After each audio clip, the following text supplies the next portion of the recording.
Number 13 and question number 14 of 6.3.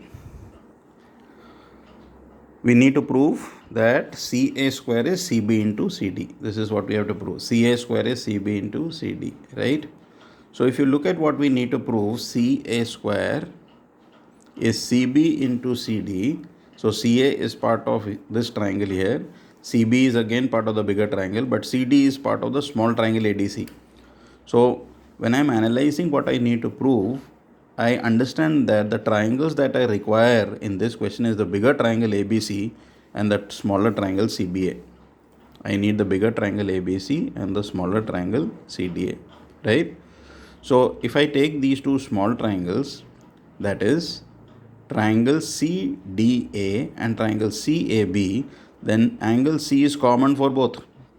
Whether you take the small triangle or the bigger triangle, angle C is common for both.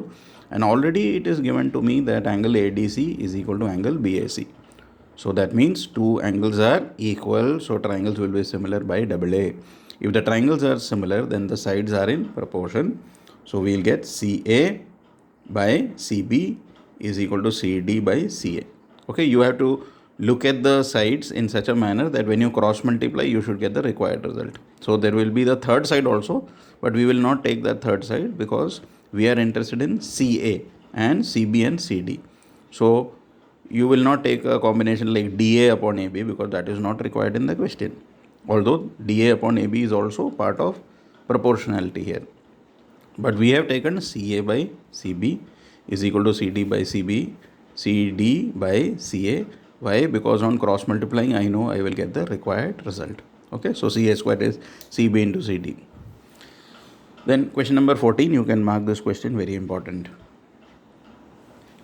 Now this appears to be somewhat similar like 12th, but it is different because in the previous one also this was a question on medians. So here also AD and PM are medians. Again, two sides are in proportion, that is AB by PQ and AC by PR, and the two sides in proportion to the corresponding median also AD and PM are also in proportion. But in the previous question, the side BC and QR, that is question number 12, BC and QR were in proportion. So I could easily replace BC with 2BD and QR with 2QM. Okay, you can go to the previous video and check this. That was comparatively easy. But here, since BC and QR doesn't come in the given part at all, we cannot make use of that condition in this question. That is why this question is more important than question number 12. So here there is a construction, and what is that construction?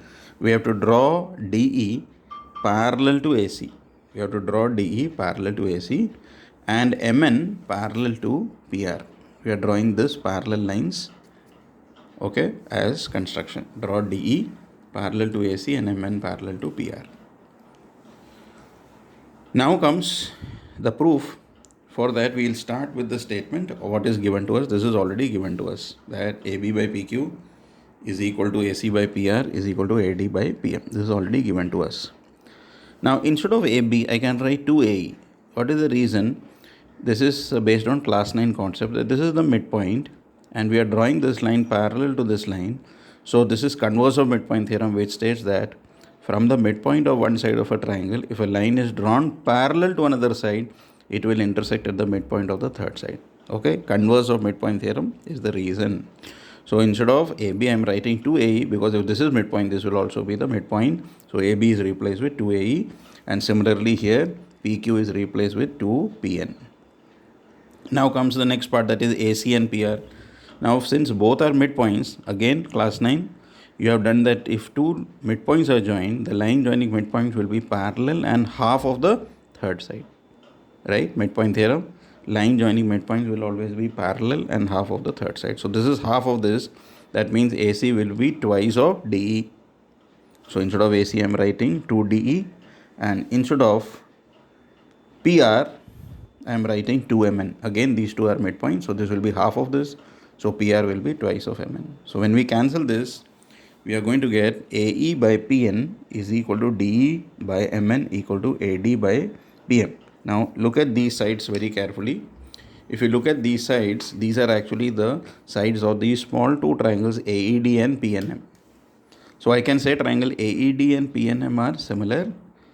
Why? Because all the three sides are in proportion. So triangles are similar by SSS. Now if the triangles are similar, then we can say that angle 1 is equal to angle 3. Right? Angle 1 is equal to angle 3. So angle 1 will be equal to angle 3. Why? Because triangles are similar. Similarly, we can say that 2 equal to 4. This, if I want, I can construct this on the other side and repeat the whole process, which is not required because it's entirely same. So we can prove 1 equal to 3 and write there similarly 2 is equal to 4. Now if I add this, I am going to get 1 plus 2, angle 1 plus 2 is equal to angle 3 plus 4. Okay, 1 plus 2 is equal to 3 plus 4. So what will I get? Angle A is equal to angle P. I'm going to get angle A is equal to angle P. So again, now if you take the bigger triangle ABC and PQR, AB by PQ is equal to AC by PR is already given to me. That means two sides are in proportion. This is already given to us. And now what have we proved? We have proved that angle A is equal to angle P. Angle A is equal to angle P. So two sides are in proportion. Okay, this is two sides are in proportion and one angle we have proved. So we can say triangle ABC and triangle PQR are similar by SAS.